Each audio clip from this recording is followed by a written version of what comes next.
Sidee loo ogaadaa xiriirka jacayl ee khiyaanada wata? Waa dabiici marka uu xiriirku cusub yahay, waxaynu ognahay inuu aad u macaan yahay oo soo jiidashadiisu ay badan tahay.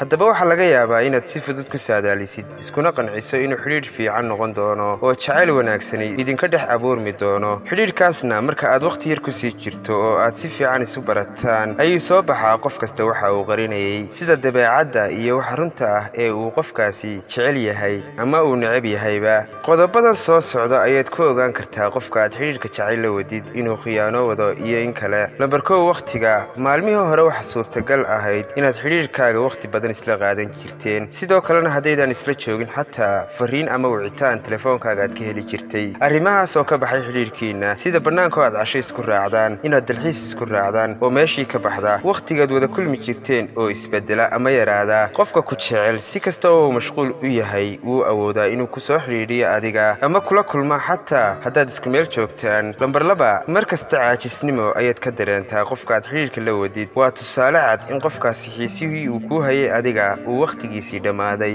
xataa hadalka aad wada qaadataan idinkoo wakhti isku haya ay kula noqoto inaad la hadlaysid qof aad wakhti yar istaqaaneen, ama lagugu soo gebagabeeyo meel baan aadayaa, waan daahsanahay, mashquul ayaan ahay, ama waan seexanayaa. haddaba calaamadahan haddaad aragtid, la fadhiiso qofka oo weydii waxa isbedelay wejigaagana. wax niyad jab ah yaysan ka muuqanin, iyaysan kuula gudbin muran iyo wixii dagaal sababi karaa, oo si dabacsan u hadal. Lambar 3, daacadnimo. xidhiirka jacaylku ciyaar maahan. marka lagu dhiso daacadnimo, waxayna keentaa dabacsanaan fara badan iyo jacayl siyaada ah. kalsoonidii uu ku hayay qofkaasi oo ka muuqan weyda, sirtii iyo hadalkii aad wadaagteen oo meesha ka baxda. waa daacadnimadii laysku bartaye oo yaraata. haddaba go'aan ka qaado qofkaas intaysan si xun isku bedelin. Lambar 4, khaladaad. hadduu qofka aad jeceshahay had iyo goor ku mashquulayo khaladaadkaaga, ha yaraada ama ha weynaada qaladkuye, had iyo goorna uu weynaynaya ama buunbuurinayo khaladka aad gashay, tan ayaa tusaale kugu filan qofkan inuu khiyaano leeyahay. ka digtoonow haddaad xidhiirkaaga calaamadan ku aragto. Lambar 5,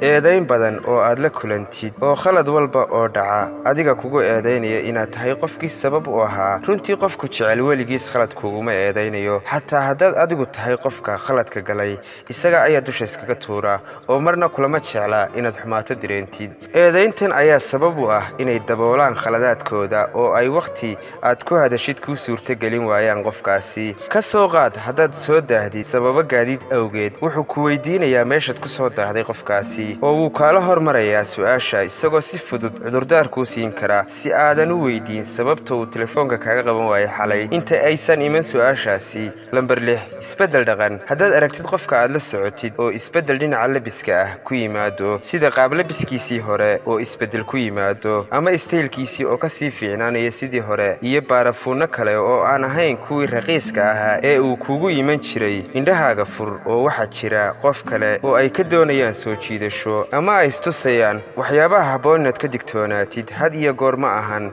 inaad isu qaadatid maseyrley ama maseyrilow. haddaad qodobadan ka feejignaato, waxa weeye waxaad noqon doontaa qof aan xidhiidh uu sameeyey dartii ka shalaayin. I hope inaad ka heli doontaan. waa inta muuqaalkeennu. haddii aad nagu cusub tahay fadlan subscribe noo saar. waxaan kaa codsanaya inaad muuqaalka like saarto. tan iyo muuqaalkeena xiga waxaan ku dhaafayaa nabadgeliyo. guulaysta mar walba saaxiibayaal.